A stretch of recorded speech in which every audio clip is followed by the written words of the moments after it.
Looks like I'm up. Looks like I'm up. I'm gonna assume I'm up. Hello, I'm EnviroBoy. This is my channel. It's been a couple days. I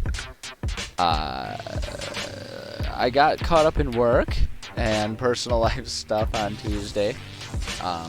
Was a little stressed out, but you know, we get through it just fine, and now I'm back. So that's really that's the important part. That's what matters. But yeah, so we're gonna do. I know I'm a little late starting today too. I'll probably extend our writing. Normally the writing stream would be done at 1:30, so then we could do gaming from 1:30 to 3:30. But I'm probably gonna extend it, and so that way we can do. Since I'm an hour late starting today, we can do an hour and a half of each.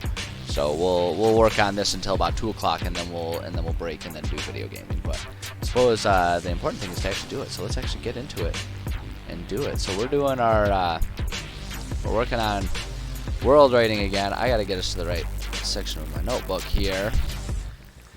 Oh, that's right. We had been working on our sort of inside the mountains random tables. Is what we had gotten ourselves working on. Hold on a second. Get my crap all set up here properly. Alright, so yeah, so I don't know, there's nothing to do but just dive into it, I suppose. We're gonna keep working on our random tables, and I think the sensible thing is gonna be just to do it this way, so that way I don't have to bounce between tabs and screens quite so much. Come on, OneNote, keep up with me. There we go. Alright, so we need to start with our level 6s. Yeah, let's just dive in and let's do it. Let's do it. Nothing to it but to do it. Okay, yeah. Had to make sure all of my windows and screens are working properly, which they seem to be. I don't know. We're gonna find out as the stream progresses, I suppose. All right. Level 6. Okay, so we're sticking with, as always, just doing the random tables, or the random combats is generated by Kobold Fight Club, which is one of my favorite tools. I've said it all so many times. I mean it every time, and so I might as well keep saying it. You know, endorsing it. I love this tool. I love this tool as a DM. It makes it so much easier to just put these things down without having to spend an hour and a half thinking about the math, you know, for each different combat that I'm trying to put together. It really streamlines it, and it's, I don't know, highly recommended, I will say. But getting into it here, so let's go ahead and do the Vargiles. I'm gonna assume it's pronounced Vargiles. We're just working on. We're gonna have some easy. As always, we'll have 4 easy, 3 medium, 2 difficult, and 1 deadly potential combat for all of these. Varguil. There we go. As simple as that. Do another one. Dark mantles. Do I want to do dark mantles? As always, my go-to method of determining if something is appropriate or not is to look at it and see if it fits the aesthetic that I'm after. I'll do a dark mantle. Because we're starting to get into the later levels here, and if I'm remembering, we were discussing it pretty at length last time I was on, which would have been Monday. Gosh, it really has been a minute. That's the one thing about skipping Wednesdays, is if there's another day when I have to skip everything, it puts a gap in the stream. So I don't know. We'll keep pondering it. We'll try it for a couple more weeks. I wasn't expecting to have to miss a stream first attempt, you know, the first week of this new schedule. I wasn't expecting that. Yeah, I was caught off guard by the things that had me busy.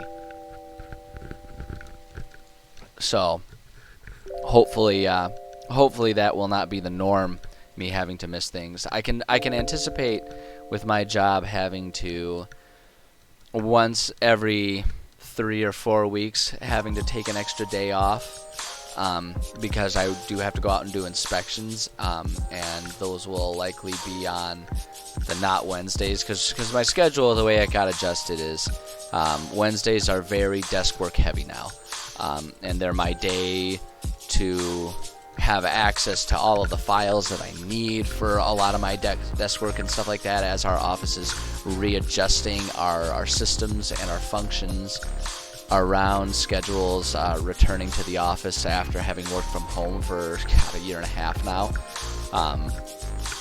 And so Wednesdays are kind of like my dedicated days to be able to get all of my desk work done and have access to to have access to a lot of the resources that I don't naturally have from my home office, because I do get to continue working from home for the most part, but Wednesdays are my days to actually go into the office, so I don't have the same freedom to sort of vary my day up a little bit because I'm stuck sitting there. And so that's why there's no streams on Wednesdays, but because that's my chance to get all of my desk work done, and be able to dig through ancient paper files that I need to dig through, it's unlikely I'll be able to do inspections on those Wednesdays, which means that when it comes time for me to do inspections, which is once, maybe twice a month, then I gotta be out. I'm not in any office anywhere, so I'll be gone. Hey, Koga, ahoy to you as well. Thanks for joining. Glad to see it. Koga, is that I don't know, maybe I'm on a limb. Is that a reference to the Pokemon gym leader? I don't know. It's a cool name, even if it wasn't intended to. I dig it. But welcome. Glad to have you here. We're working on. I'm explaining myself for the missed streams on Tuesday, while also working on our random tables here for our Danger World under Mountain Moria type situation. Alright, let's see here. So I'm going to do 7 Dark Mantles as one of our battles here. Or one of our potential battles. I like the Dark Mantles. I think those are appropriate, and as we're getting to the higher levels, aka deeper into the mountains, I like the idea of things becoming more bizarre and like almost a weird planet surface version of deep sea type creatures. Like that sort of Cronenberg, H.P. Lovecraft-esque horror type stuff. I love that aesthetic for underground scenarios, so yeah, we'll do that. We've used piercers. Yeah, we've already established that piercers are around in this area. Hey, Omega, how's it going? Glad to see you. Glad to see you guys. Let's see here. I want another easy. So 7 piercers are easy. 7 piercer. Bada bing, bada boom. We got one more easy going here. Yeah, we can do myconids. We've been doing myconids. I think I only need 7 of them though to make it easy. Yeah. 7 myconid adults. Perfect. Okay, so there's our potential easy ones. Hopefully everyone's doing well. I was saying I had to end up skipping on Tuesday because there was a mini crisis at work that then got compounded by personal life stuff and got me to a point where I was at a point where I still had actually a little time. I could have done some of my later like my video game stream or something later in the afternoon, but it was one of those days where you kind of end up in the headspace and you're like nah, I'm just not gonna do that. I'm not in the headspace for it. And it's like I don't want to come on here and stream while I'm in like a pissy mood and not fun to listen to and not fun to talk to. It kind of defeats the whole purpose of it, So it ended up being one of those days. Got some Mike and Ike's. I do not. Mike and Ids, yes, but not Mike and Ike's. Oh boy. Let's see here. I'd go for some Mike and Ike's. No, you know what I'd go for now? I'd go for some damn Skittles. God damn, I've got a full-blown Skittle addiction. I've had it for my entire life. Doesn't matter how long I try and cold turkey that shit. As soon as I see a Skittle, I'm like the Cocoa Puffs bird, but for Skittles. I'm shit brain crazy for Skittles. I don't know. What's an S word? What's a word that starts with S that's a synonym for cuckoo?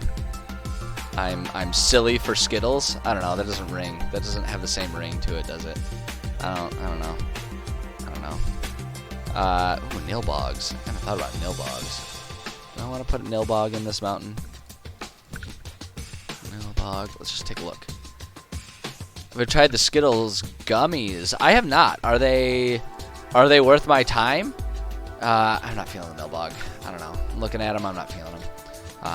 I don't know. I mean, I'm aware that they exist, but it's always like okay, you can recommend them. Okay, I'll have to think about trying those. Cause like I think the struggle that I run into is I see those and like I think to myself like, oh, those sound good, but if I'm in the mood for Skittles, I'm just gonna buy some damn Skittles. So I gotta catch myself in a mood where I'm like, I want candy, but I'm not specifically in the mood for Skittles. Is what I feel like I have to try for those, you know. Like, are they like a fruit snack? Or are they more of like a Starburst type of? I just don't know what to expect from them. I don't know what to expect from them. What, have we done any ank eggs in this? I don't remember if I threw these guys in here. I don't think I have put ank eggs in there, and I don't know if I want to, if I'm being perfectly honest. But we'll do that. We'll do the style check here. Ank egg.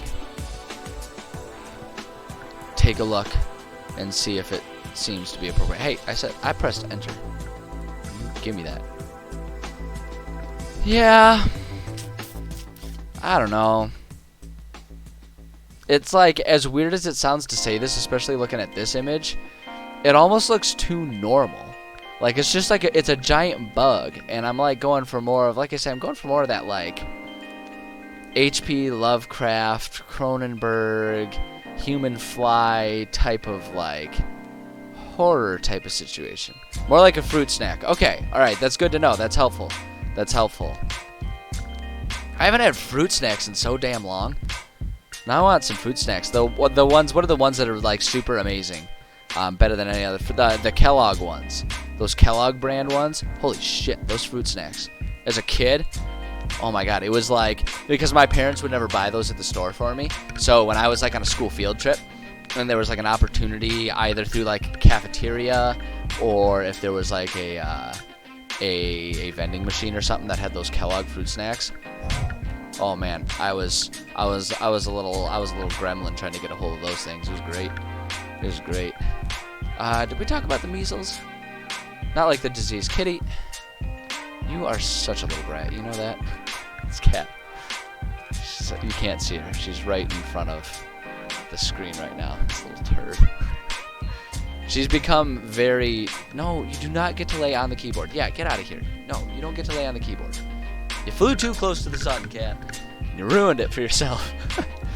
Okay, let me look at the measles again. I can't remember. Oh yeah, we did put the measles in there. Let me just make sure I still agree with that decision from the past. I'm very much about choosing what exists in a region of my world based on the aesthetics of it. Yeah, these guys fit. These guys fit what I'm kind of looking for here. I'm very big on doing the aesthetics, just because. Oh wait, we might need more than 4 of them for medium.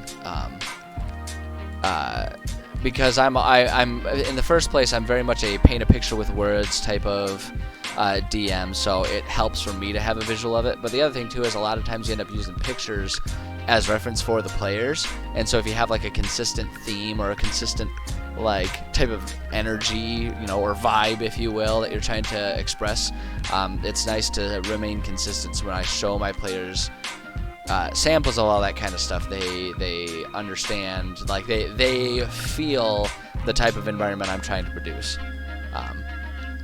Cat says pen. Yeah, she has been extremely. She goes through moods. My cat. She kind of, and a lot of it is actually I've noticed kind of weather based. But she'll go through moods where she is extremely affectionate and needy, and then she'll go through moods where she really is just disinterested in a lot of that. And it kind of goes like week by week. And I've noticed weather can play a lot with it, particularly temperature.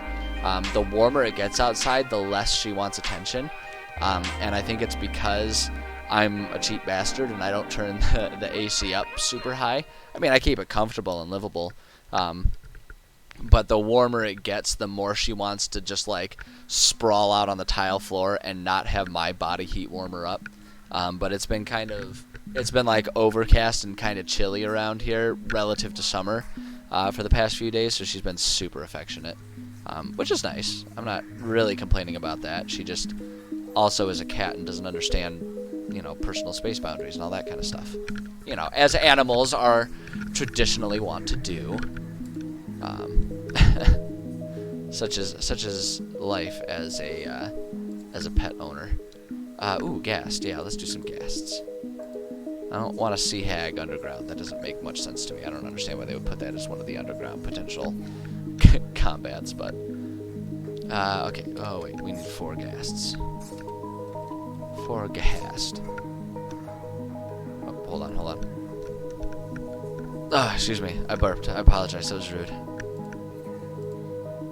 I try to do my best to not, belch or make bodily function noises directly into the mic.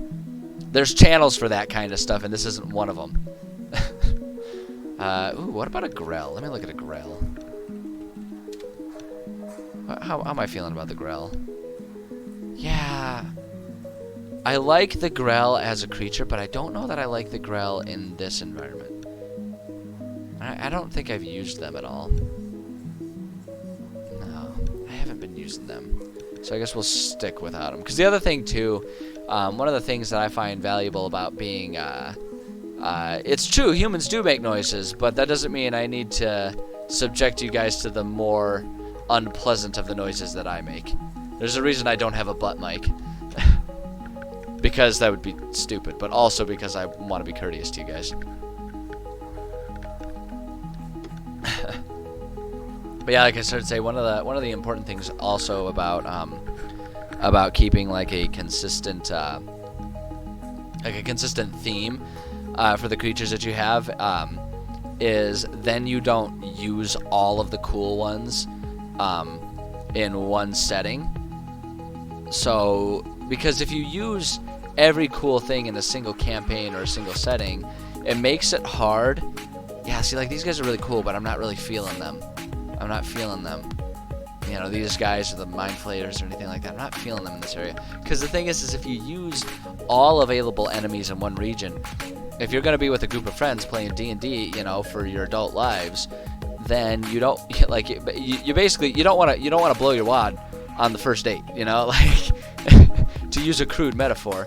You don't want to do that. You don't want to use all the cool stuff in one setting, because then every setting you do from then on is going to kind of feel the same, because you're not going to have any new stuff to do. So if you keep things kind of relatively selective to the same 5 or 10 enemy types, and just kind of change up the difficulty of them, change up the levels of them, right? Because it'll be the Kruthiks and Kruthik adults and what have you.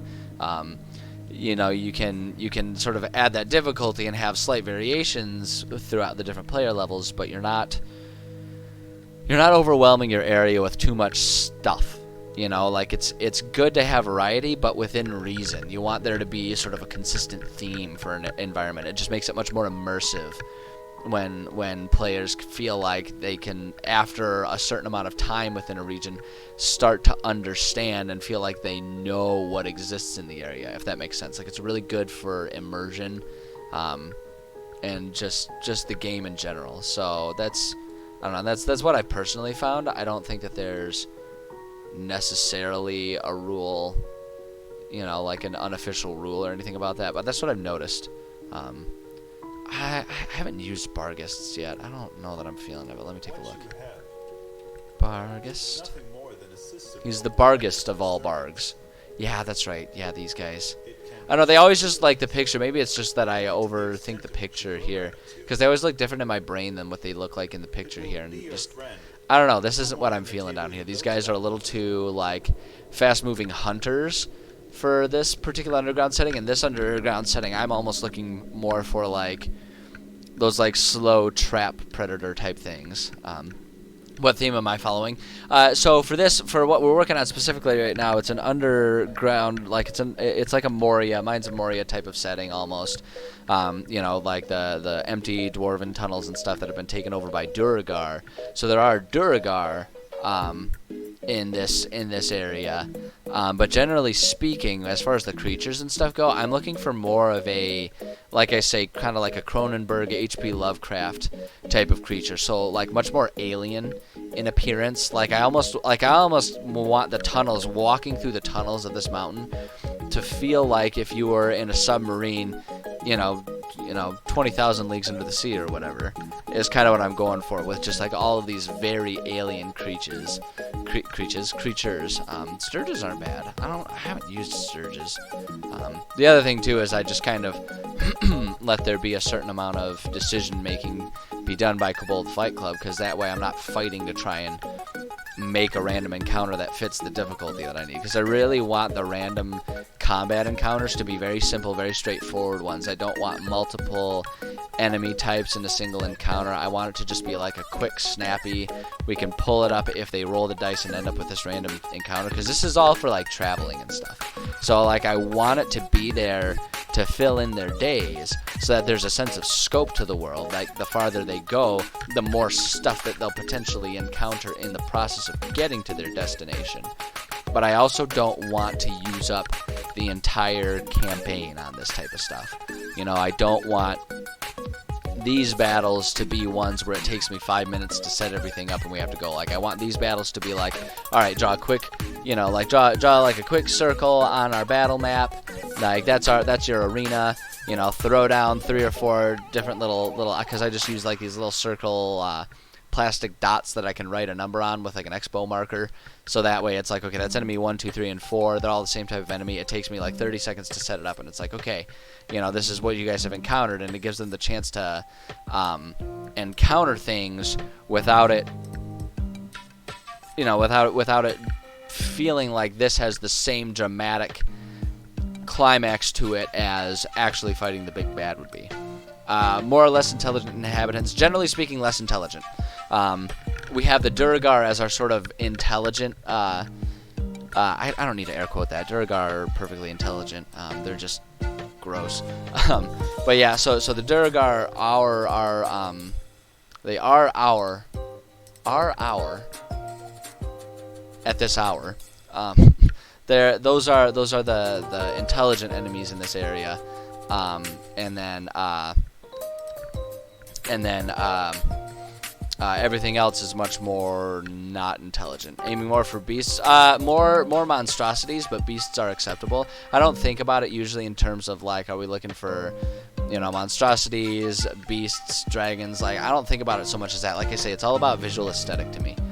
Is really what I'm doing. Like I want something to have just sort of like a visual theme. Because this is a homebrew world, it's easy enough to just like slightly change the lore of a monster to have it fit the world, and just like fit a more visual thematic thing is usually what I'm going for. I like to paint a picture with words. I like people to be able to sort of close their eyes and envision things, and if I offer up a picture of a monster as a reference point, I like it to be sort of a consistent visual theme. Is usually what I'm going for. Playing very fast and loose with those rules, but that's generally what I'm targeting here. Yeah, we'll use the Bullets. We've used Bullets before. I think we've used Bullets before. I think we already have them in this list. Could have sworn I already did. I guess not. Hold on. Am I getting a Bullet confused or something? God damn it. There's so many things. I get them all confused. Bullet. What does this motherfucker look like? Oh, yeah. These things are like the moles. I was thinking of something different. No, I don't want Bullets. Fuck that. Adult Kruthic. So the Kruthics are about more so what I'm looking for here. Those kind of... Oops, I should probably spell it right. It's with a K. God damn it. I wish it would just leave it there so I can make the change in the search bar. Kruthic. God. Fucking K-R-U-T-H-I-K. Kruthic. Now hit enter. There we go. Yeah, there we go. Yeah, see, this I like. I kind of like this one.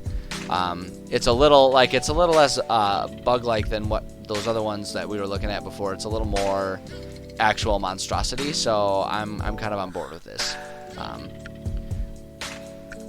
BBEG, why do they stick in this place? Sticking with the Duergar. I have not. We're setting. So the way I write my worlds. We're working on a campaign. The way I write my worlds is I start with the foundational environment first, and then we build campaign missions on top of it.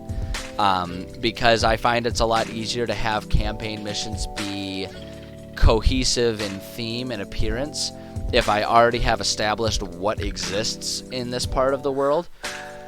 So for the underground stuff, the big bad is going to be some form of Duergar, king, or what have you, is likely going to be the case. This whole region here, why don't I just pull up the map and we can show off the whole region here. We're looking at Wonder Draft for the whole region map. We are working with, once it gets here, this region right here. So this is the region. It's one small component of a much larger world map that I work on for all my homebrew stuff. And so like the reason for players to be in this area is it's a post-apocalyptic world with like, generally speaking, like there are just a handful of guarded cities that, like, you know, intelligent species really stick to. The rest of it is left to the wilds. You can think very like Attack on Titan type of situation where it's like in the cities you're generally safe, outside the cities you're on your own. But what's happening is now there's a city that's up there and a city that's way down there, and they're trying to establish a trade route between those two cities. And so the player's purpose for being here is helping with that process. This is currently where the forward base of that effort is. They're being stopped by something. I've been thinking, generally speaking, that this would be a good chance to just do like a dragon or something like that. I mean, it's Dungeons and Dragons after all. Everyone loves fighting a dragon, having to deal with it. And so, like, generally speaking, of the whole area, the whole thing, the big bad is going to be something to do with a dragon. Working on inner politics of if they decide they want to just not murder the dragon and instead want to try and cut a deal with it, the dragon would love for the Duergar to not be in these mountains anymore because they're infringing upon the dragon's domain, and they're hoarding a lot of treasure within the mountains that the dragon would love to hoard for itself.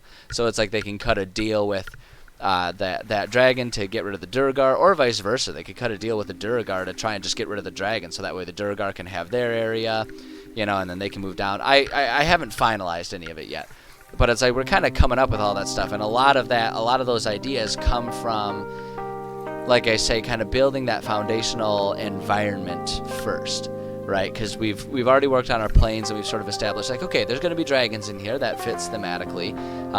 You know, on top of the mountains, we're thinking maybe some giants or something along those lines living on the surface of the mountains. Underneath the mountains, we have some Duergar, and then over in these forests, probably some drow or something like that. So it's like you build that foundation. So then when you're starting to come up with missions, it's like, okay, well, I need some sort of big bad in here, and we already know that there's going to be Duergar under these mountains. So what are the Duergar doing under there? We kind of already have an idea about that. We know this area was once dwarven lands, but they were driven out during the calamity event that happened. And the Duergar filled their space, so the Duergar are really just trying to make up their own home and sort of build their own dynasty in the former dwarven stuff that can give us some fun, interesting things if we want to put some dwarven populations in this little town that we've established there. It just kind of, things kind of build that way. Like I always find it a lot easier to build that foundation, get that theme first, and then add the details on top of it. You know, and that's just my style. It's not necessarily that it's the right or wrong way to do it, because I think the right way to do it is whatever resonates with you as a TM. But for me, that's usually the best way to go about it. So that's a really long answer that you didn't ask for regarding the question of what's the big bad. The short of it, I don't know exactly yet, but we're getting an idea. It's a work in progress, right? That's just all there is to it.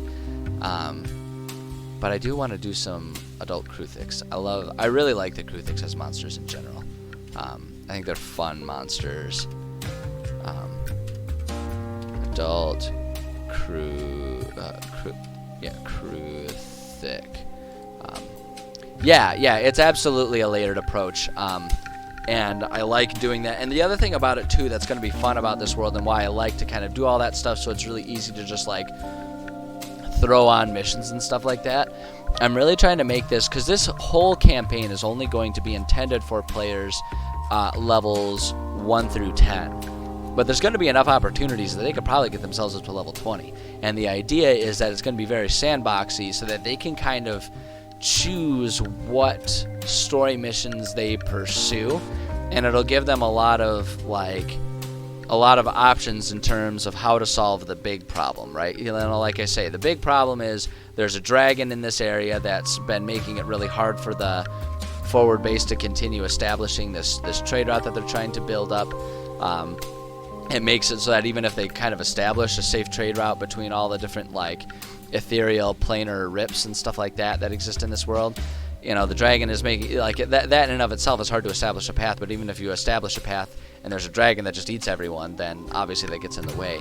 So it's like that's our big primary mission.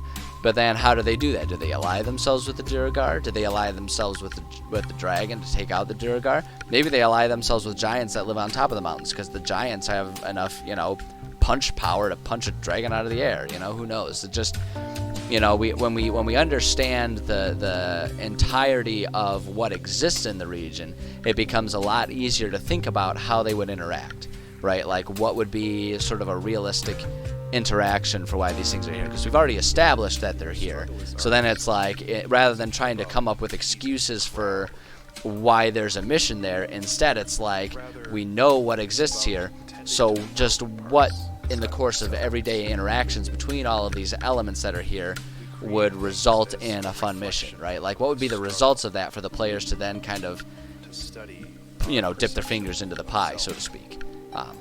And so that's, like I said, that's just kind of my preferred approach. And I don't know that there's necessarily, I don't believe that that's the only way to do it.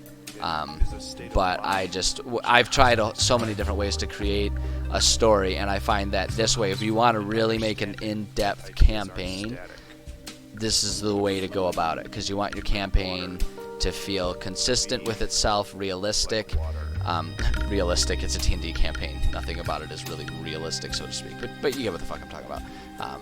You know, and so it's just like if you have a cohesive existing world that you then put NPCs with goals into, it's a lot easier to kind of structure who's going to go where and why, because we already have a world. Like we know what they're, you know, we've established our world, so based on what their goal is, those are the resources that are available to that NPC or the player characters.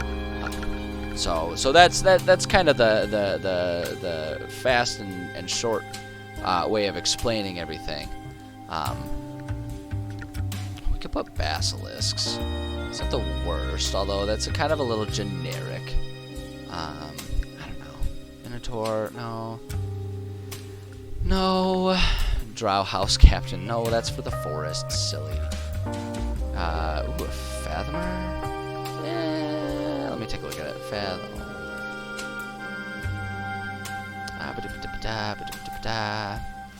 Because, like, that could kind of, you could almost use the Fathomer as, like, being, like, some form. I mean, I guess he's a human, so not really. I guess I always picture them as being super massive. But it's like they could almost be, like, a corrupted giant or something, or troll or whatever. It could reskin it that way, that the Duergar sort of corrupted to then be an assistant under the mountains. It's not the worst idea, but I don't know. I feel like that's a lot of explanation for just a random encounter. Carrion crawlers I don't think would make sense underground. There's not going to be a whole lot of just like dead animal corpses lying around. I don't know. Oh, come on. Give me something I'm looking for. I know we can find some stuff in here. Slithering tracker. Why can't I think about what that is? Slithering tracker. What do these goofy things look like? Ooh, yeah. See, now this I could get on board with. This is the type of monstrosity I'm talking about. Oh, look at these things. I mean, it's technically an ooze, but oh, I love this. I love this. Like, the players would, like, you know, you could have it be that as they're traveling at some point in the day, they stumble into what appears to be some sort of burial chamber or something like that for Durgar, you know, or at least that's what it looks like up front. But then this thing comes out, and it's like, oh, this wasn't a burial chamber. These guys were just murdered by this weird creature. That's a good one. All right, 4. Yeah, let's do 4 slithering trackers. I like that. Slithering tracker. Whoop, whoop, whoop. Ah, there we go. I turned the mic away. So, still apologize for belching though. It's rude. We've already kind of established no on the Barghest. Tanaruk. Tanaruk is almost a little too normal, too humanoid. I don't know. There's like, I'm not opposed to something that's humanoid, but it's like, it's really got to have some sort of wacky rubber suit horror going on with it. Choldrith. I'm not remembering what those guys are. Choldrith.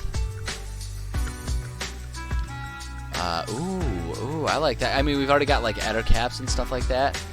I'd be on board with one of these things.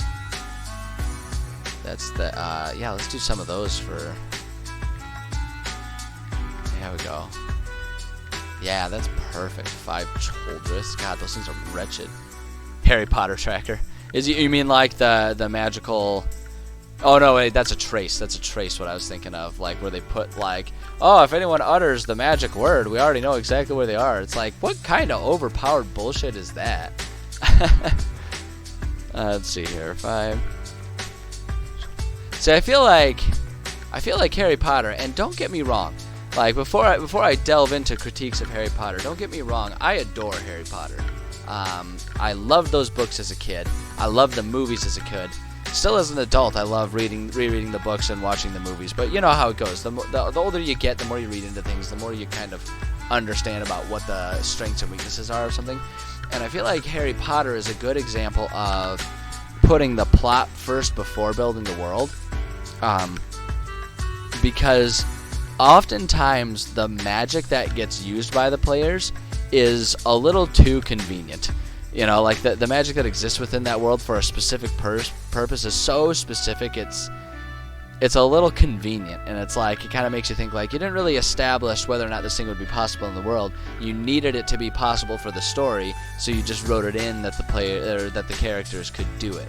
You know, and so that's you know, that's something that I think about a lot, and I think that, and again, I don't think that's a problem, especially because Harry Potter isn't an open world game for players to figure out, right? Harry Potter is a specific story. It's fine for the world to be built in such a way as to serve the story, because Rowling had a specific story she wanted to tell, but I think it exemplifies kind of what I'm talking about, because it definitely always, to me, has the feel of being awfully convenient what happens in the book or what resources they have available to them. I don't know, this isn't the conversation you're asking for at all. I just took the mention of Harry Potter and ran with it. But then again, this is my stream, so you just gotta deal with whatever I want to talk about. Deal with it. It's not a really good way to build an audience. But yeah, like that's the kind of stuff I think about a lot. And it's like there's good functions and purposes for either way to do it. But yeah, okay, we'll go ahead and do Swarm of Insects. That would be really fun, just a swarm of earwigs or something nasty. Let's give a 13-year-old control over time itself, so she can go to more classes. Yeah, exactly, Desmar. And like the thing that I think is like, well, if they're okay with giving it to one, why the fuck wouldn't you give it to all of them? You know, like, it would solve the problem, too, of people going insane, like, by seeing themselves. If it were an established thing that everyone was able to have a time turner to be able to get all the shit that they need to get done, then it would become pretty mundane to high-five yourself when it's like, which one are you? Oh, I'm the one who's going to go take a nap. Oh, sweet, I'm the one who's about to take that test. And you guys can, like, high-five each other as you pass through the hallways. Like, I never understood the logic behind people going insane. It's like, if you are aware that you have a time turner in your possession, as long as you don't go, like, maybe if you go back in time to visit yourself prior to having the time turner, as long as you don't go back in time to before that period, like, you would know you would 100% know. You would see yourself and be like, oh, I had a reason to go back in time. Well, I guess I'll find out about that in 5 hours. Yeah. Yeah, exactly. Yeah, they always have a convenient tool, which, again, I don't mean that as in a, oh, Harry Potter sucks, but it exemplifies the different approaches to world building based on what the ultimate needs are for that world and for what you're trying to achieve, you know. So for telling a story, it's fine. You can kind of get away with it a lot more to just have that magical convenience.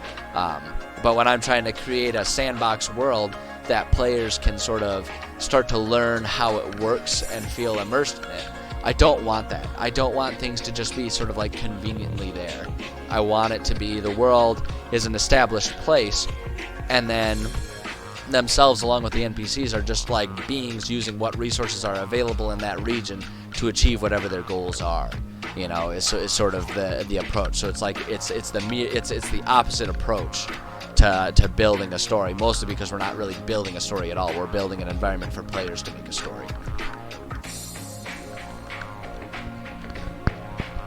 But yeah. And I also never understood, while we're on the point of convenience in Harry Potter, awfully convenient for them to be like, oh, well, of course we're not going to tell the Muggles about us. They'd want magical solutions to everything. It's like, a fucking course they would. It takes a wrist movement for you to solve all of the problems. Like, of course they would want a solution. Why are you so crabby about that shit? Just charge them for it and you'll all be rich. It sounds like a great gig. Yeah, exactly, Koga. They can accumulate tools. You put in tools that exist, and those will be tools that can end up being helpful in that environment, because they're tools that were, you know, especially because we're talking about an environment where there's a bunch of abandoned cities from the Calamity, right? There's a bunch of tools that existed to survive in that region, so they can find the tools that they need to survive in that region. It makes sense, right? And that understanding becomes really easy as a DM to present to them, because we've already established it. You know, we've already put that there. Lunar Kitten definitely want it to be to flow instead of being stagnant, and like having all of these resources pre-established as like a foundation for this area makes it easy to flow, because that's the other reason why I'm going through all of this work, all of these random tables. I've spent weeks working on just these random tables alone on stream, but it's such an important thing, because if I want this to actually be a functional thing for a campaign, then I want to have all of this dirty work done. So that way when I'm leading a session, you know, case in point, we had a session with one of my groups on Monday in a different campaign, but one that I designed the same way as this. And like, they were traveling and I needed random stuff. It took me seconds to find exactly what I needed, and I could turn that easily into, you know, a couple hours of gameplay just on the random tables alone, because it was there, but it still felt cohesive because it's all designed around sort of the region and what kind of consistency we want in the region. So yeah, flow is definitely an important part of it. So Desmar, what we're working on is I'm basically on stream building an entire sandbox campaign. Started a while ago now. This is our region. This is the region that the campaign's going to take place in. And so there's a whole lot of different environments that this campaign takes place in. We have some plains up here. We have mountains, which then inherently gives us above the mountains and underneath the mountains, and we have some forest here. And so right now what we're working on specifically is just building our random tables, because in the process of building the random tables, we sort of establish, and when I say random tables, I mean like random encounter and event tables. You know, I put in potential random while traveling. You know, I use those for traveling from place to place, from dungeon to dungeon, really. You know, we kind of establish what sort of monsters exist in this area, what sort of locations, what sort of NPCs, if any, exist in these regions. We sort of establish what exists in here, and in the process of doing that, we sort of end up building and setting the foundation of what that theme is going to be, what the theme of this area is going to be, or what the theme of subsets of this entire region are going to be. You know, so we kind of understand exactly what these planes are going to look like, because you know, even within the concept of plains versus forest or whatever, there's a difference between different types of plains. Like, the plains in Africa are different than the plains in western, you know, United States. There are different aspects of it, and so you want to kind of understand exactly what it is, because it would be weird. It's kind of jarring for players, even though we're talking about a fantasy world.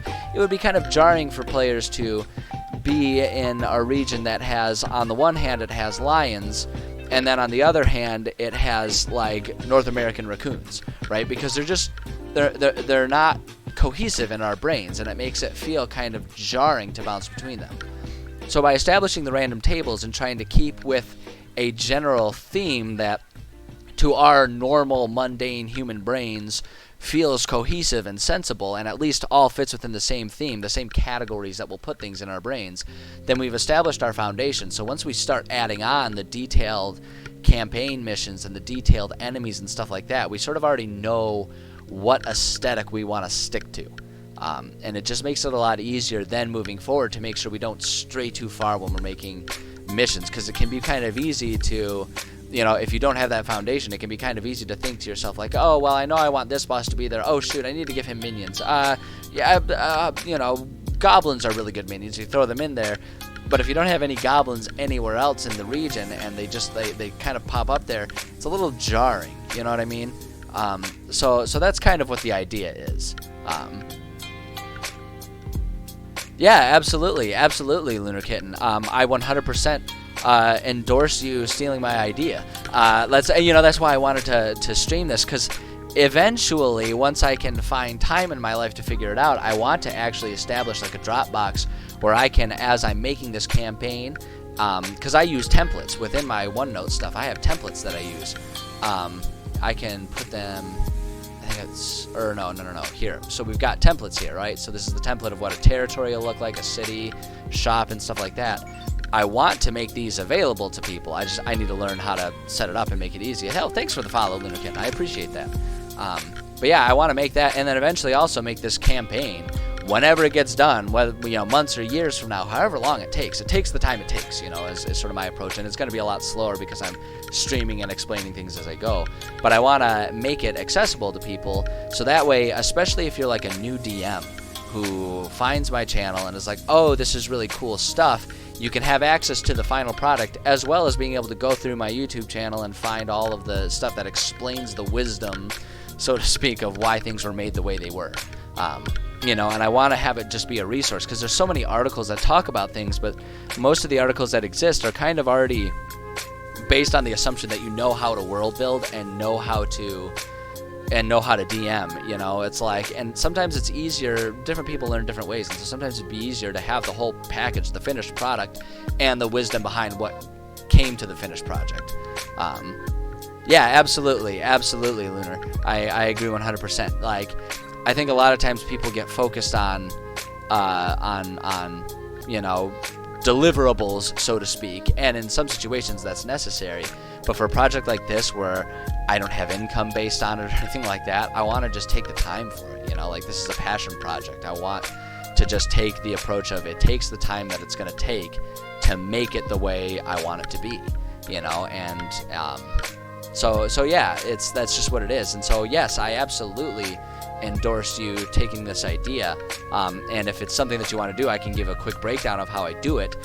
For each region, I basically make based on, a lot of it's going to be dependent on how wide scoping you want the campaign to be. For me, there's going to be 10, it's meant to handle players levels 1 through 10, a group of 5 averaged level 1 through 10. There will be more than enough opportunities for them to far surpass level 10, but that's what this campaign is going to be based on, that level range. And so I basically set up my random tables to be roll a d20 and then consider what the average player level is over here, right? So if my players are averaging level 3, then have them roll a d20 every day they travel, or every night that they're camping out, or what have you. And then that event is sort of the thing that potentially happens to them. And so it goes up to the 20. So we have a 10% chance of there being an enemy. You can make these percentages. They're not anything that I've picked out because it's the best way to do it for D&D. It's the best for my world. I have a very dangerous, fallen apart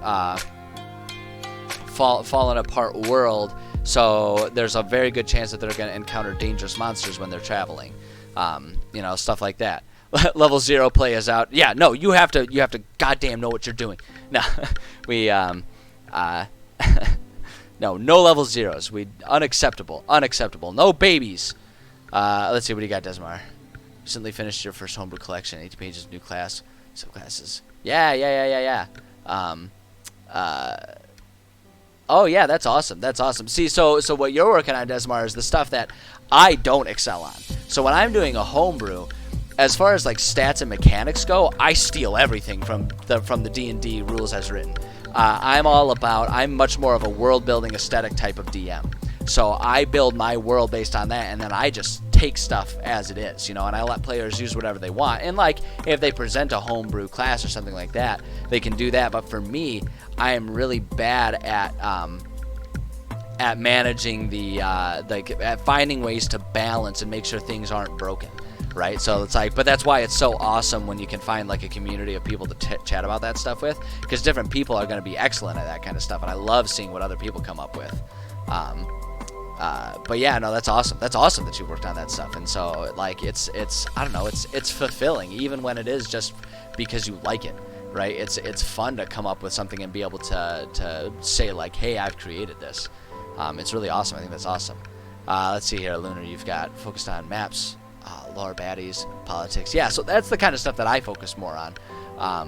But then, yeah, what you're talking about, haven't thought about details like encounters or what the norms of what the players will experience. Yeah, that's like all a big package. And so for me, it took a lot of learning to understand how to create that stuff and put it in to a world. Because I'm like you, I'm much more interested in sort of like almost like the role play of it, right? Like the setting, the themes, and all that kind of stuff like that. And so slapping stat blocks onto that is a challenge for me. But that's, again, why I like to share my process, because I think that a lot of people kind of come up with that, like run into that problem. Because like a lot of people, a lot of DMs especially, have that passion for a story, but it's a bit of a step to slap the stat boxes onto that story. So it's like, since I've found systems that generally work and are enjoyed by my players, it's like, well, shit, I should share that. Because it would have saved me a lot of time if there was someone who had figured that stuff out and really shared it in like one big cohesive package. So yeah, so that's awesome that you're working on more stuff, Desmar, and I appreciate that you're sitting here listening to me. I appreciate that. It means a lot to me. So conceptually outlined Shadow Barbarian, Poisoner Ranger, Vex Artificer. Yeah. Okay. Yeah. So you've got some really cool stuff going on there, and that's like that's the type of stuff that I just don't excel at as much. I'm much more I'm much more of like a visual setting type of person, and I love that. I think it's so awesome that there are so many different people with so many different strengths and weaknesses as far as like establishing, or like figuring out what they're good at creating for homebrew type of stuff. Because I think it takes all shapes and sizes to come up with really cool environments and stuff. So I think that's awesome. That's really rad. Thanks, Koga. I appreciate that. Yeah, I really like having. Like I say, I want my world to feel like it would go on regardless of if the players are there. That's not to say that I don't want them to be the heroes, but it's like I want them to feel like they could make mistakes and the world will take advantage of that. I want them to feel like there's not necessarily a sense of urgency, but a sense of decision, right? I want them to feel like, oh, there are a couple different things going on here, but we're only one group. We have to pick what we're going to focus on. I like them to do that. That's why I really like ideas like, when you have the Curse of Strahd campaign, as it's written, because it's intended to be like no two campaigns within the same setting will be the same.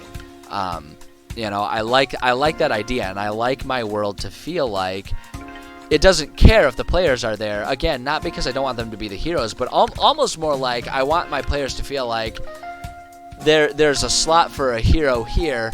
Why not us instead of another NPC? Right? It's kind of what I want it to feel like. I want it to feel like the world has slots and someone's going to have to step up. And so for this story, they get to be the ones to step up for this, that, and the other thing. Is sort of what I like it to feel like. Because I find that really gives players immersion, and it gives them a sense of accomplishment when they do things within the world. So that's kind of the philosophy I follow. And I agree with you, Desmar. I agree with you 100%. Listening to other streams and other podcasts about D&D, whether it's people playing, whether it's people writing and creating, whether it's people making artwork and stuff, it's really fun to get that inspiration, and that's kind of why I'm trying to learn. I'm not very good at it, but I have like my Discord server. Feel free to find the link to that on my channel. If you guys want, we'll get you verified and you can participate, because I'd love to build a community where people can share what they're working on, like a functional existing community where people can show the different things they're working on and stuff like that. I think that would be an excellent resource for people to have. And I know there are existing resources, but it's like, why not have more, right? It's always great to have more. But yeah, no, that's like, it's all just really cool stuff. It's really fun, and I love sitting here streaming these writing ones. I had no idea when I first started streaming my writing. I had no idea if anyone would be interested. I was like, I thought to myself, I was like, no one's gonna be interested in this. It's like Bob Ross but boring, because it's not even something that you can follow along and have a painting after an hour, right? But people have been super interested and super supportive of the stream.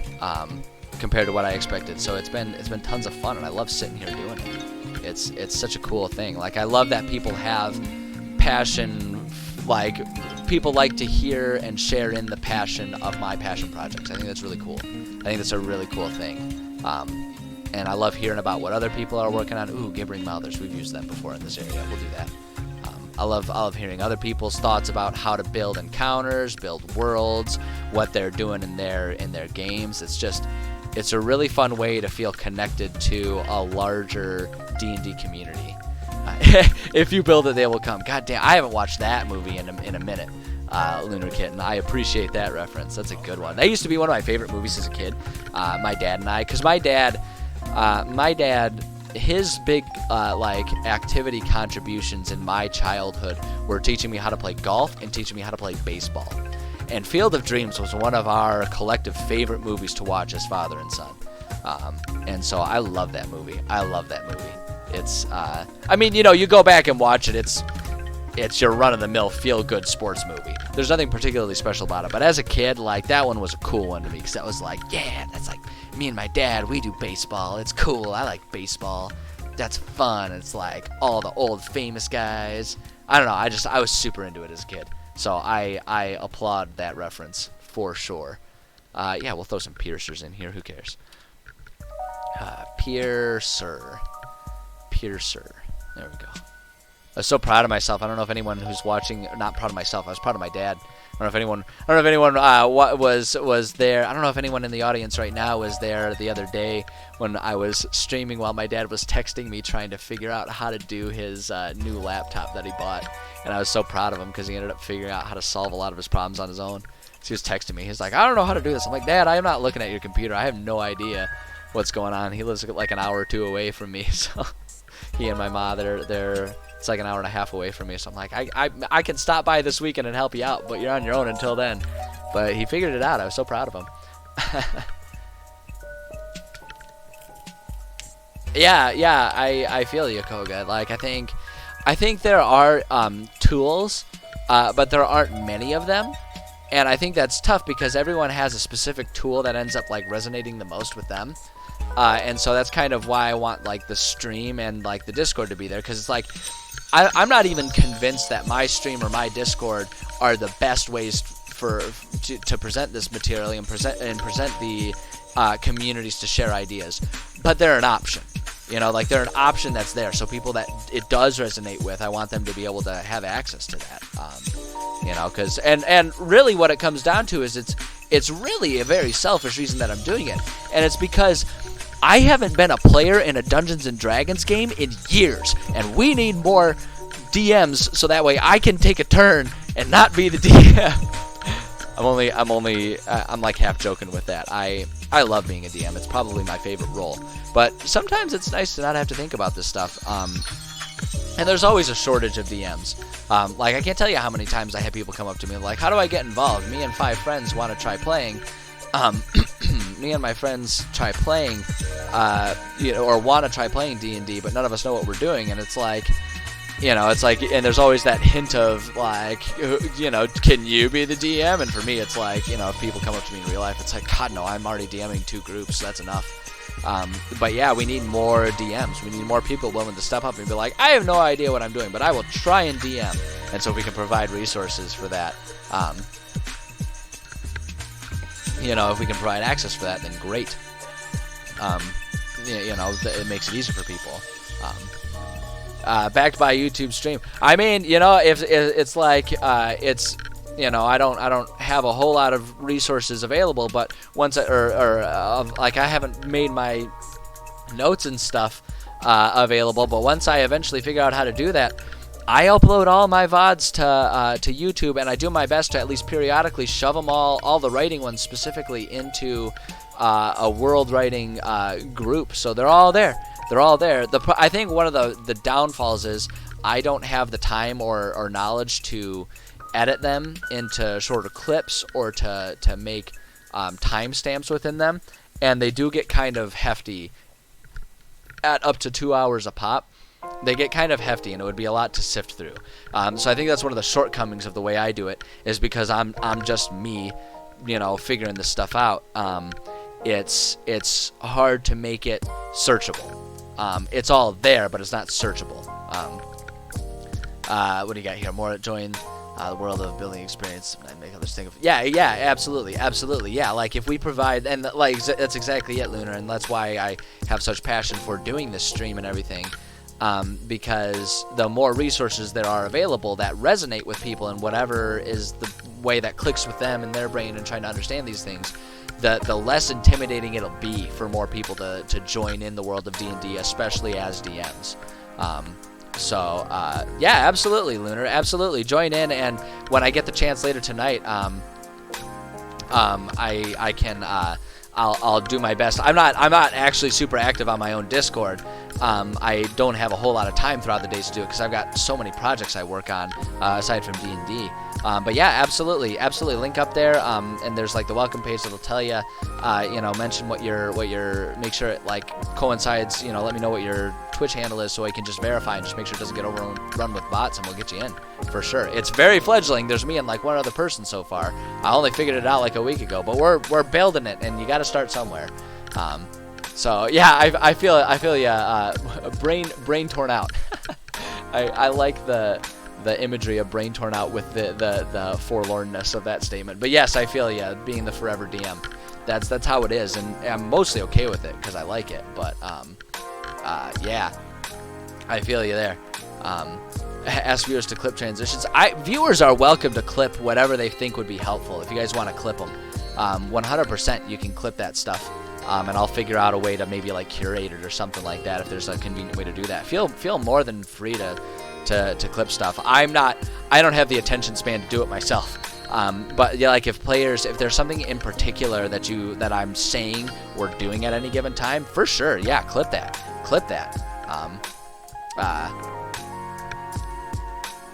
To be a DM, but too many fall into the D&D trap. Do you mean like too many people play D&D and not other tabletops? Is that what you're getting at, Brain? Because if that's the case, then I also 100% agree with that. I collect rule systems, and I would love to world build for all of the rule systems, but everyone just wants to play D&D, and it's like, I'm not opposed to that, but also I have the Princess Bride role-playing game that I have never played, and I desperately want to, but everyone just wants to do D&D, and it's like, but there's so many different ones. I've got Legend of the Five Rings, like a badass samurai one. Got, you know, Starfinder that's available. Call of Cthulhu is a good one. There's so many awesome ones. I'd love to play more of them. The problem with all of those ones, though, is there are not nearly as many resources, like official resources, to create the rules that make it clear and make it easier for people to dabble in world building in those. With D&D, there's so much stuff. It's easy to dabble in world building because there are so many things that get as detailed as you might want them to be that you can pull from. So there's Ghost. Hell yeah, we'll make our players fight a ghost. That's perfect. Monster of the Week. Yeah, Monster of the Week is good. I'm aware of Monster of the Week. That's a good resource for sure. I don't use them as often as I should. Monster of the Week. Wait, hold on. What am I thinking of? I'm thinking of something different. What they're doing, and they're making Fun. Oh, Yes, I remember. I know what you're talking about. I've not played Monster of the Week, but I'm aware of it. Yes, I know what you're talking about. I was thinking of like there are resources where you can take what they've used in, like what they use in the game, and you can like transfer it to a D&D game or something. That's what I was initially thinking of as a resource. But yes, no, I'm aware of it as a tabletop. I've never played it before, but that would be a good one too. I feel like my understanding of it, that's a pretty good one for like new players who are trying to break into it, right? Like, because they're much more self-contained. Am I thinking of the right thing? I don't know. You can correct me if maybe I'm thinking of an entirely different thing still. Not out of the realm of possibility. I am involved in so many projects, and I try to look up so many different things that I get confused a lot. It happens. No, we're not doing dry one here. That's how it came out. Let's see here. Okay, great. Now let's make it I suppose we could have done the bargains. Durgar Screamer. Yeah, let's add some Durgar in here. So, because we've established that Durgar exists in here, I don't want to overdo them as part of our random encounter tables. I don't like if there's a specific type of enemy that are going to be heavily like focused on in like the actual dungeons that my players will explore and scour. I don't like using those too heavily in the random tables, just because I don't want it to get too stale. But as long as it's theme appropriate, it's good to add them there, especially for the later levels. D&D is definitely a good beginner system, but lacks a lot of nuance. Yeah, no, that's a fair assessment. It serves its purpose well, but it's definitely it's geared towards not worrying about rules too much. Is what D&D is. Like, it provides rules, and you can stick to them, but it's intentionally vague on a lot of stuff, and the intent is for it to be a game that any group of friends can pick up and turn it into the game that they want to play, which is why it's so accessible to new players. But you're right. If you're looking for like a more specific game mechanic type of system, then Pathfinder is your way to go if you want medieval, or any of the other millions of different games that exist out there if you start having a more refined taste, a more refined palette for what you're looking for. I'll agree with that. I think that's a fair assessment. Here we go. Monster of the Week is more like supernatural, modern setting with you fighting supernatural creatures. Okay.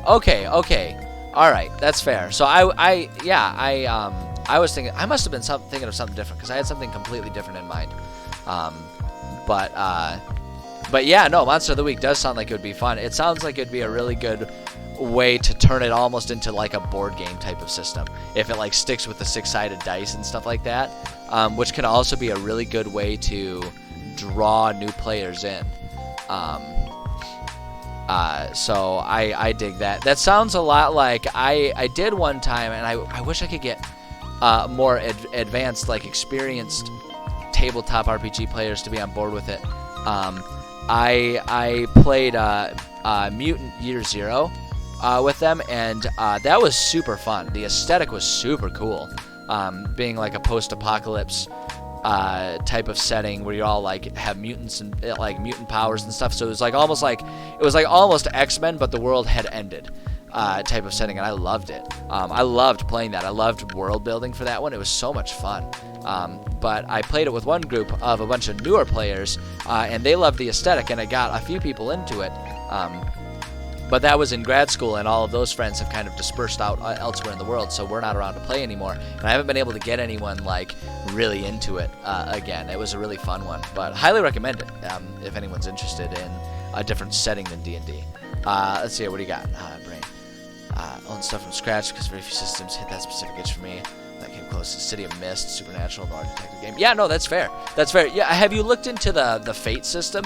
The Fate system is a really good way to have like a mechanics skeleton that is intended to be extremely customizable, so you can build whatever setting and whatever game you want to build. I don't know if that's I don't know if you're familiar with it, and if you are, I don't know if it would do what you're looking for, but I've dabbled in Fate, and if I ever get a group that's much more consistent and willing to really branch out from D&D, I've always thought Fate would be a fun way to go for it. Yeah, I've never tried Warhammer. Lunar. I've never tried Warhammer. I know the people that do play it are very passionate about it, which is awesome. But I've never broken into it myself. It's definitely an intriguing one though. Like I mean, I always take the stance. Oh wait, we already did Ghost. Oh, I see what you're saying, Brain. So you're kind of in the opposite direction of wanting a specific thing. You really want, you really want the Pathfinder experience. I feel you. I mean, like, and that's one of the things why I love how many different systems are out there, and why I wish more people would try more systems. Because for me personally, the heavy, like the specific mechanic heavy type of gibbering mouther, those like math number crunching heavy systems don't do it for me. But I love that they exist for people that do enjoy it. And it's like I'm actually, so I'm not a D&D player, but there is a campaign that I'm a part of that we meet when we can, where I get to be a player for, oh shit, I should have kept up that Durgar. Oh well. Where I get to be a player for a Pathfinder game. And it's like I don't mind it. It's a different feel. It's definitely much more, it really is much more mechanic heavy and focused than D&D. But there's nothing wrong with that. It's still tons of fun. But like the important part there, and this is something that I always say to people, especially if you're a new player, don't try to find a game online and insert yourself in it. Find a group of friends who are willing to try it and just struggle through it together, even if none of you know anything about D&D. Just struggle through it together with your friends. That's what makes games fun. Because then you guys can all be on the same page, randomly, just figuring out what rules you do and don't want to use for any given system together, and it ends up being fun anyway. It's just a group of buddies getting together, getting drunk and playing D&D or whatever you want to do. It's like, that's always my biggest suggestion. Let's see, you wanted to get into Warhammer. Oh shit, yeah, that's the thing about Warhammer in general. It's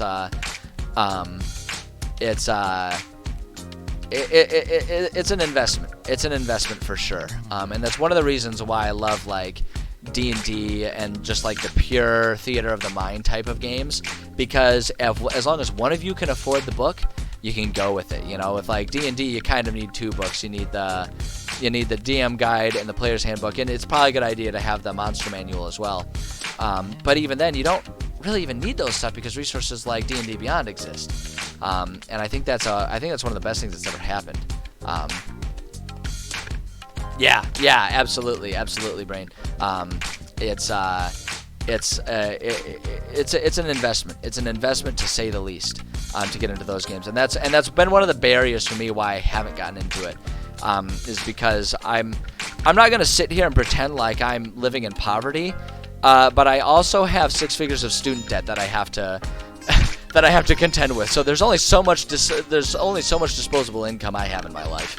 And so you got to pick and choose what it goes into. And for me, actually, most of my disposable income goes towards like gym fees, because I also train Muay Thai kickboxing. Is one of my big hobbies that I'm a part of. To the point of I'm trying to be a competitor in some amateur events next year. So you got to pick and choose. Great, Lunar. Great. Glad you're on the Discord. I will, like I say, probably sometime tonight, when I have the time, I will try and get you verified so you can really be part of the full system for sure. And I appreciate it. I'm glad that you're interested enough that you want to join in. I appreciate that. And hello, I'm Focus. Welcome to the stream. Glad you're here. Glad you are here. What am I even writing here? 6 measles. Measles. I always just think of the disease. Like I've got the measles, but only 6 of them. Oh hell yeah with the Kruthix. I love the Kruthix. And now that we're getting to the higher levels, I'm not afraid to throw some Kruthix at my players. I always struggle with like the really monstrous looking enemies that are like lower challenge ratings, because like, I don't know, there's something weird to me about having players face something as hideous as a Kruthix at like level 1. I don't know, it's weird. Like again, it's kind of like I say, you don't want to blow your load on the first session, like you don't want to do it right away. Leave the really cool stuff for later in the game. Draw them in. What am I focusing on? We're working on a campaign. I'm building a long-term project. It's a long-term project, building an entire sandbox campaign within this region. And right now, specifically, we're working on building some random tables for traveling throughout the region. Is what we're working on. Okay, perfect. Thanks, Lunar. I appreciate that, and I appreciate your patience. Yeah, I have a lot of passion for it, but I also know that I am tiptoeing that line of biting off more than I can chew, trying to build up a lot of these communities and stuff like that. Especially since it's all passion projects, because I still have my 40-hour-a-week day job that I keep up with as well. So it's like all of these things on top of it, and I love it. I love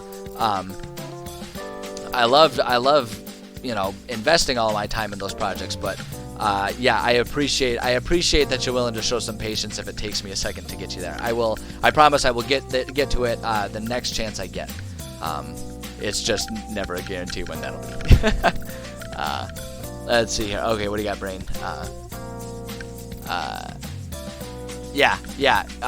Grad school, I don't regret going to grad school, but the amount of debt it instilled is absurd and a very clear sign of the types of societal sicknesses that exist in this country. I'm not necessarily on the boat of America's the worst country in the world. There's a lot of good things, but with any country, there's a lot of bad things, and the cost of an education is certainly one of those in America. It's, it is what it is. I do work for the government, and there are some very good repayment programs for those who are willing to, like myself, be civil servants for 10 years of their life.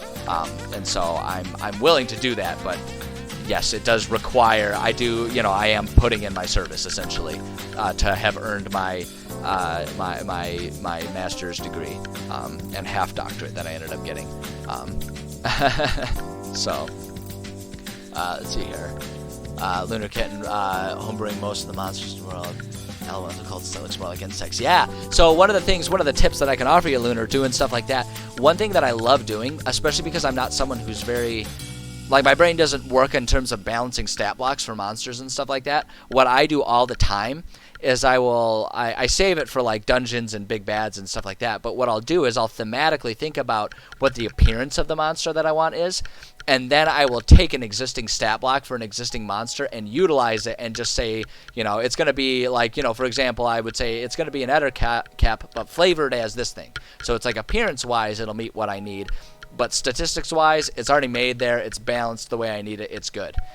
So that's one thing that can really help if you're trying to get a specific environment going, but don't want to have too much work. Don't want to reinvent the wheel, so to speak. Thank you, Focus. I appreciate that. Yeah, I know. I don't know. I don't know. I'm a driven kind of person, and it's like not that everyone needs to be that way, but it's like. That's just the way I live my life. I always have goals that I'm trying to pursue, and it's, bonus points if the goals and the things that I'm working on also help other people in the world. Is sort of my take on it. Let's see here, grad school, college, on the terms, grab my brain a bit. It's a complicated system to try and navigate. In some ways, I think it's awesome the number of options and resources that exist. The amount of ways that I could customize my education towards the type of work that I'm passionate about was awesome. But it's very complicated to navigate. And it's one thing that I think a lot of people, like I had a lot of classmates and colleagues that were in the same financial system as me, but had not taken the time to research and understand it. And I think there are a lot of them that are struggling much more trying to figure out how to pay off their loans, how to use the education that they received properly. And so, there are a lot of people that are struggling with that because there's so much nuance that goes into understanding the American education system. I don't think there should be, mind you. I don't think that's a good thing. I think that's a problem. But that's the way it is. And so I've taken a lot of time to understand that and make it work, but I do think that it's a barrier for a lot of people, and I wish it wasn't. I wish our world wasn't structured in such a way that you can be punished for trying to be a more intelligent, functional member of your society, and I think that demonstrates where leadership is failing us In some ways, if I'm in a more cynical mood, failing us maybe intentionally, but we won't delve into that conspiracy theory. But yeah, it's not great. It's not great. It's not the worst. Certainly, our education system is better than many that exist in the world, and I can say that as someone who spent a month of his life living in Central Africa. As broken as American systems are, life here is much better than it is there, and I think that's a pretty objective statement. But yeah, it is what it is. The important thing I always find is to just try and improve the system that you're given. Don't spend too much time. What's a driver? I'm blanking on that guy. Don't spend too much time lamenting over what's broken. Just try and fix it.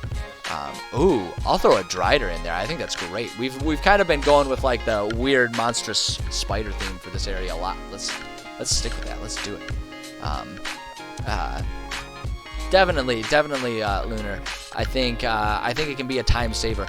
It depends on what you're interested in and what you're doing. Like if you have fun. Damn it. Shoot. All right, we'll save the Driders for like level 9 or 10. Yeah, I think it depends kind of on like what you enjoy doing and what you are trying to like create. But if you're going for more of the aesthetic thing, definitely don't reinvent the wheel. Any chance you get. We've done Babos before. Let's do that. For Babos. Yeah, like I'm a big proponent of using tools that already exist. Case in point, I'm sitting here filling out my random table based on what Kobold Fight Club tells me. It's like I could sit here and math out all of these things, or I could not do that and save time. So it's like, Ooh, that's an interesting idea. I like that idea. Radiant Weave Orb Spider spinning sunlight. That's interesting. That sounds very deity-esque. That sounds like it would be a really interesting. Like I would love to see that existing as sort of like a demigod or something.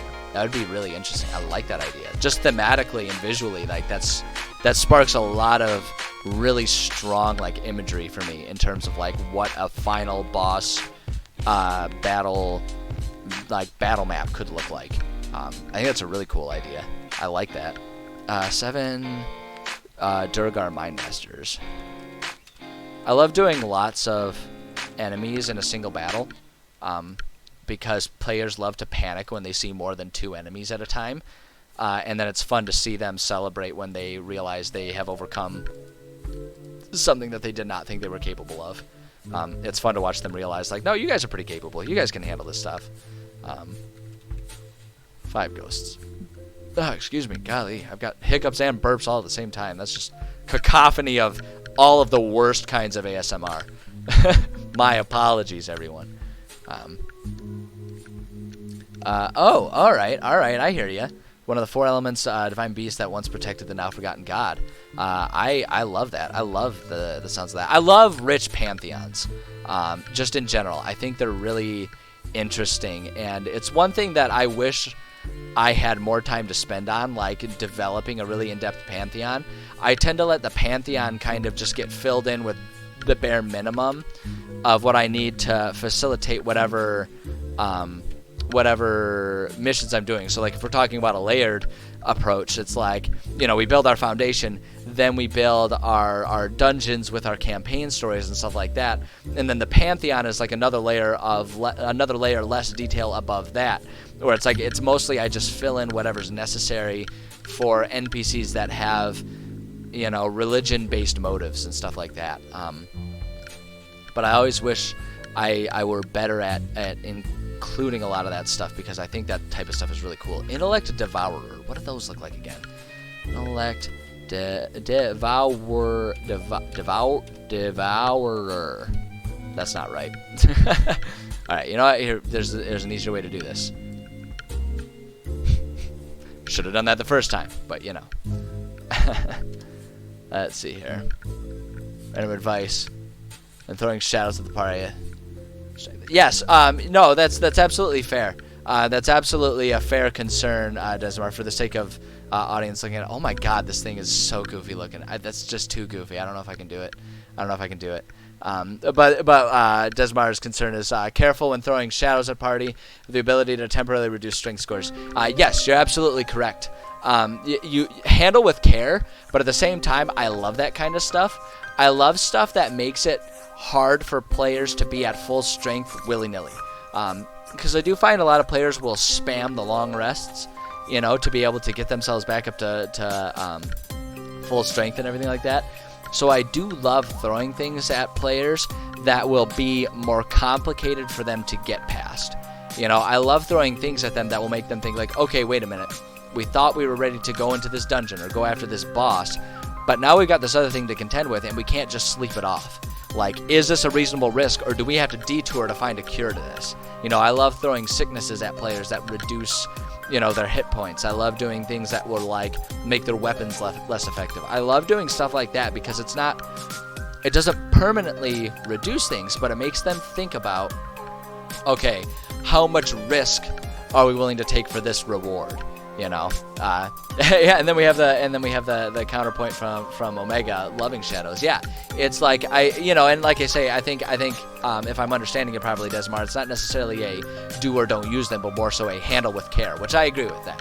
It's the same as like with Banshees and with Basilisks. It's like handle with care, because if a group of players aren't ready for it, that can lead to a TPK real quick. So I hear you loud and clear on that one. I think it's a very fair point. Let's see what he got, Lunar. Tend to make own god, goddess in the campaign and add certain spice to it. Yeah, that's fair. That's fair, Lunar. I tend to do that, but to save time, what I'll do is I'll think like, okay, I need a goddess of this type of thing, and then I'll look through existing first D&D lore and then real life lore for different pantheons and stuff just to save myself time. But I feel you there. Okay, and then, you got another story here. Friends fought 8 of those ghostlies. Wanted to run, but everyone was like, it's worth the XP as long as... Yeah, that's, again, that can be part of the decision-making that players have to make. Like, is the challenge worth the reward at any given time? And I think that's a fun one to make players think about, because I think a lot of players tend to not consider running away as an option. You know, I think they tend to think about like, oh, geez, well, we got to fight all these things. It's like, you guys can run away. Like, that is 100% an option. You can run away, live to fight another day. And I think, and maybe it's just my friends tending to be a bit more towards the murder hobo side of things, but I don't know. I like putting my players in situations where we're gonna choose the Zarorn because that's easier to say. That's easier to type out. Oh shoot, you know what I did not do?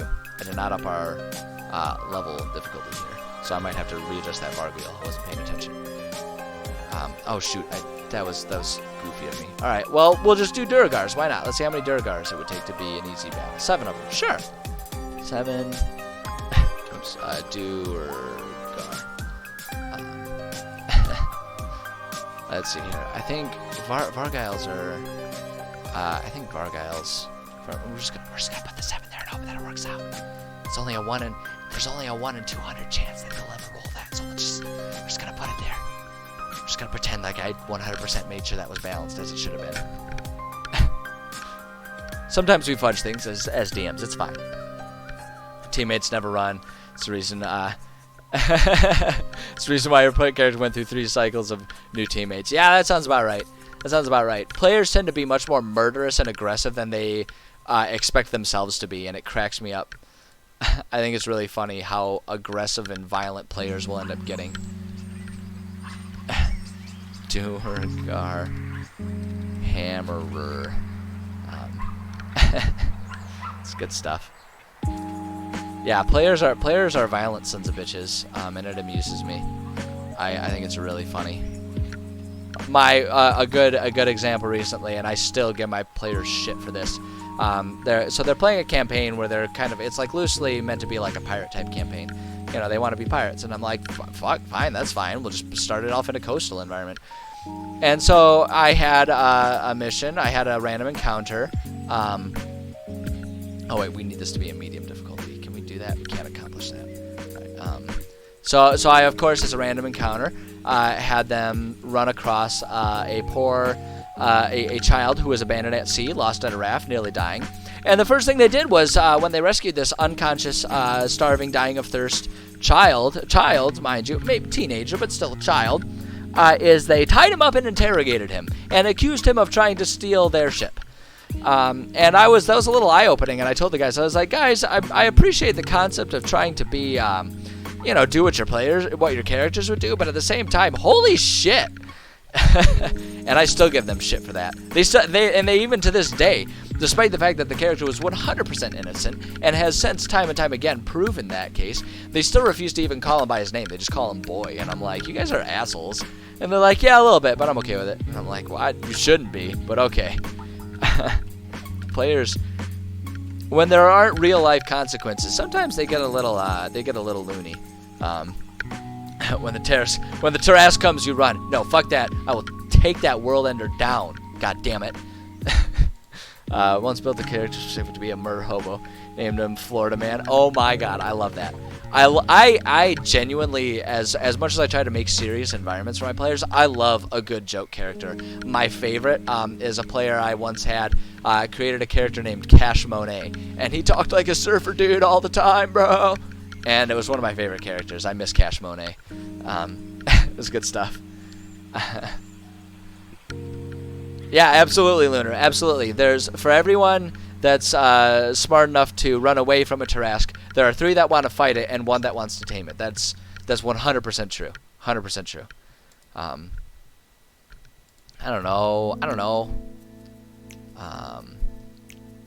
Gibbering Mouthers? Yeah, why not? Why not more Gibbering Mouthers? We already used so many of them.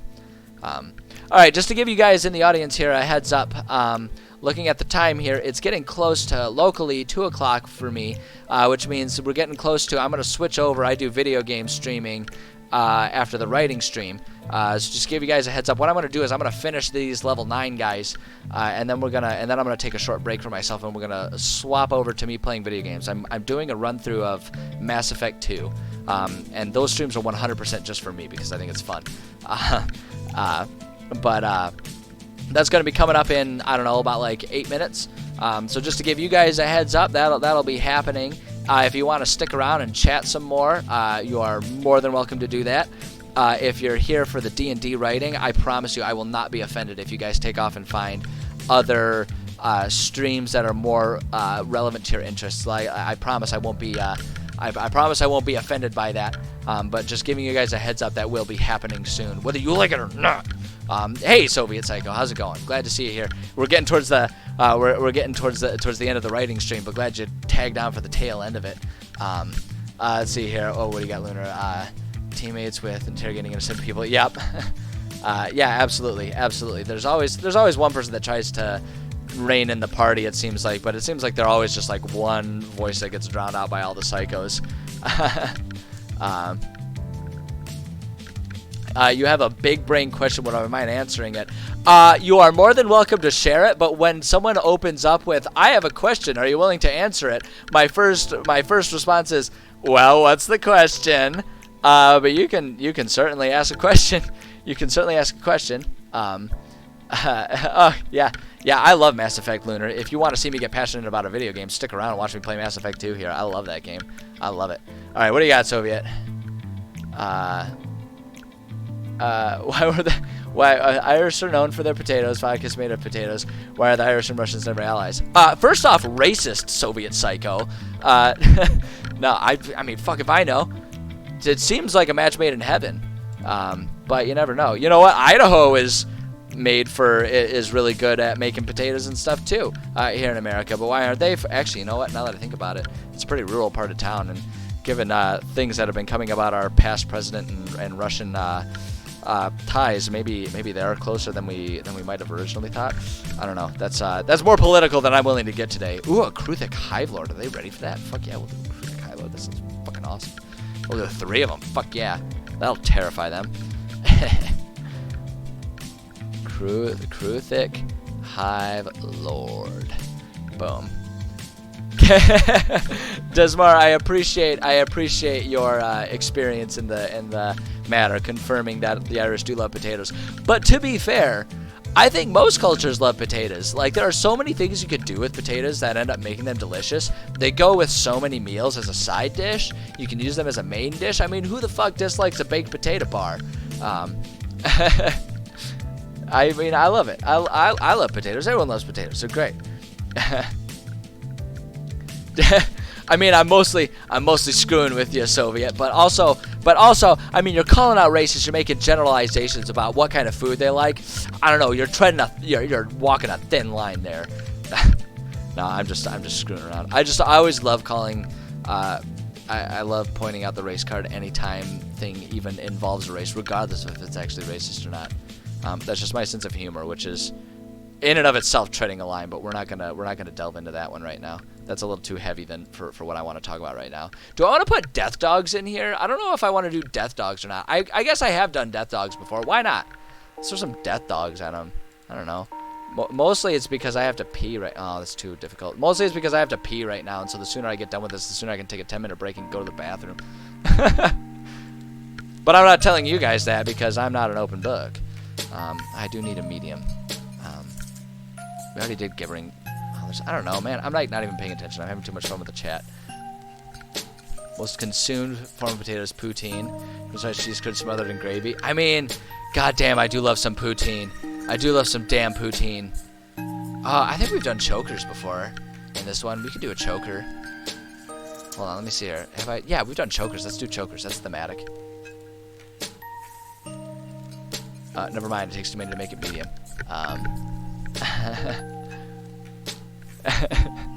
Soviet, sounds like you're trying real hard to defend yourself here. You're getting pretty defensive. Oh, thanks for the follow, Desmar. I appreciate that.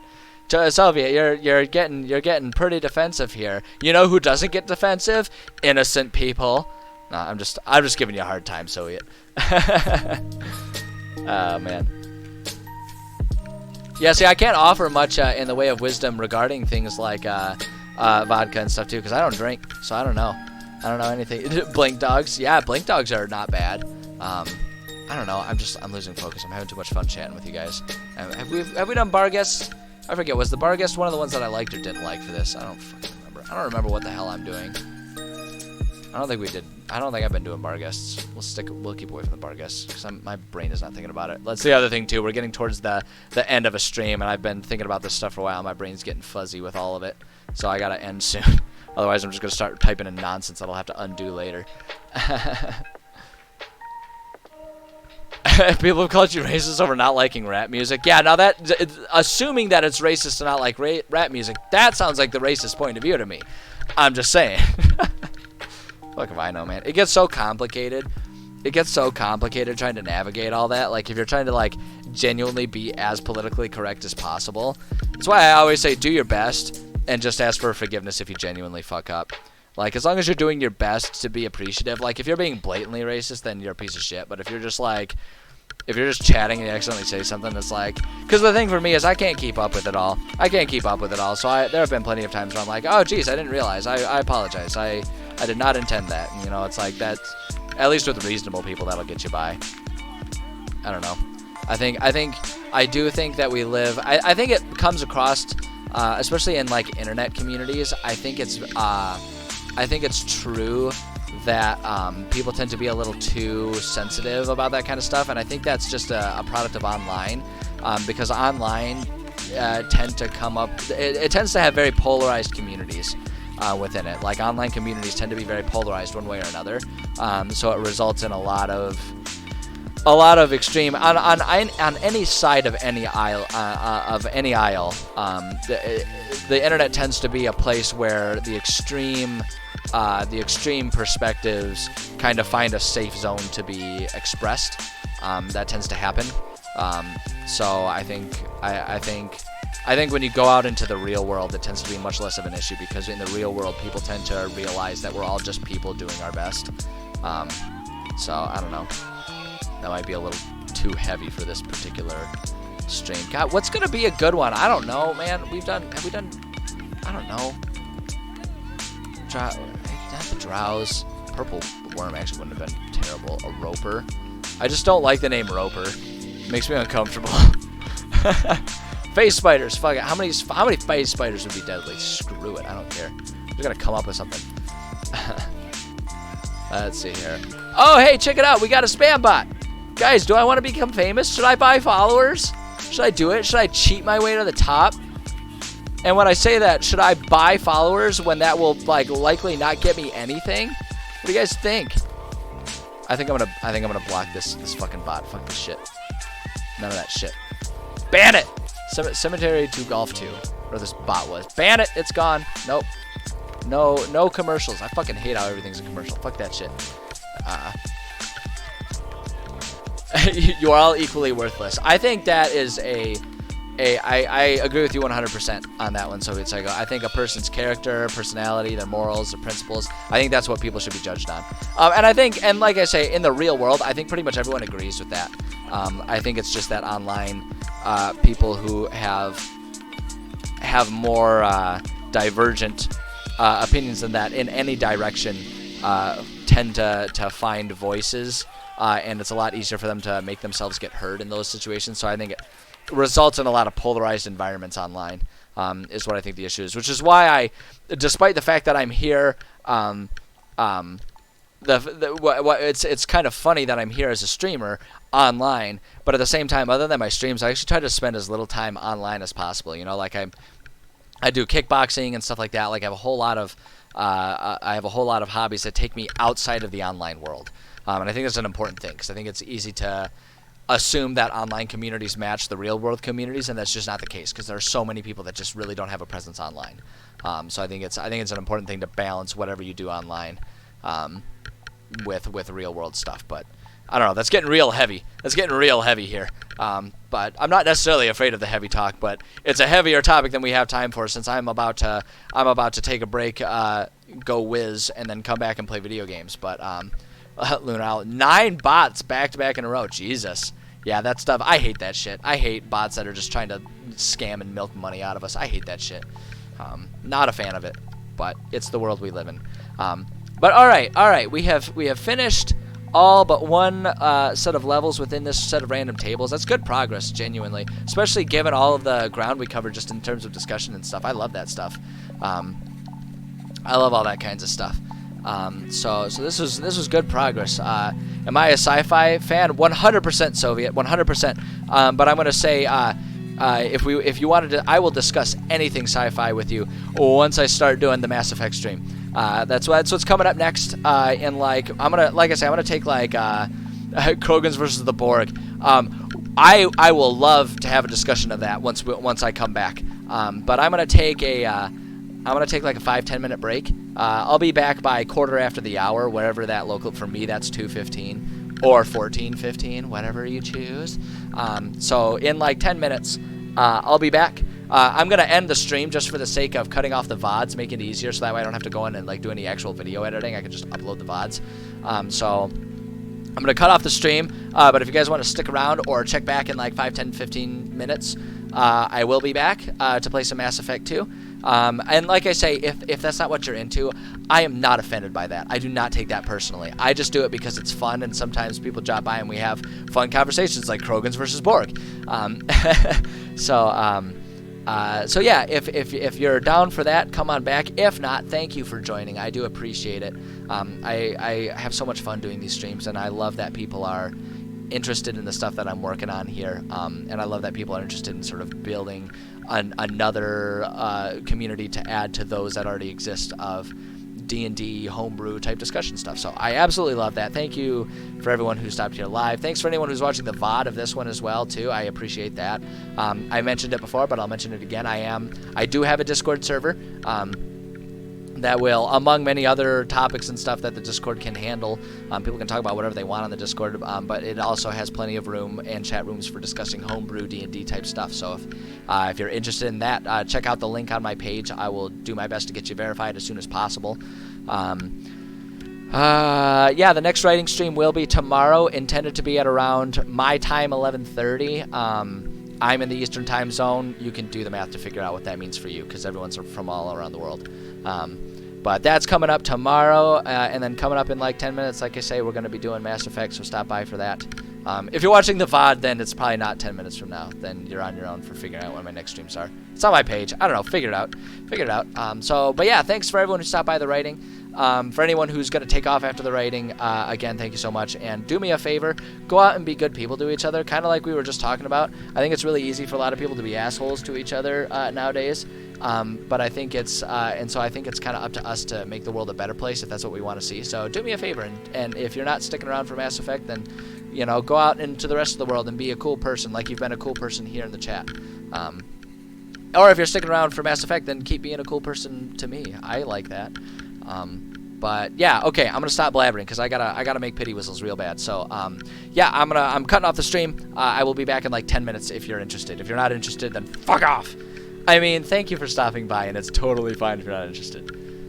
No, I don't care. I don't care. Do what you want to do. Enjoy your life, man. Enjoy your life. If it's with me, great. Okay, I'll see you guys soon. Bye. Bye now. Bye now. End the stream. End the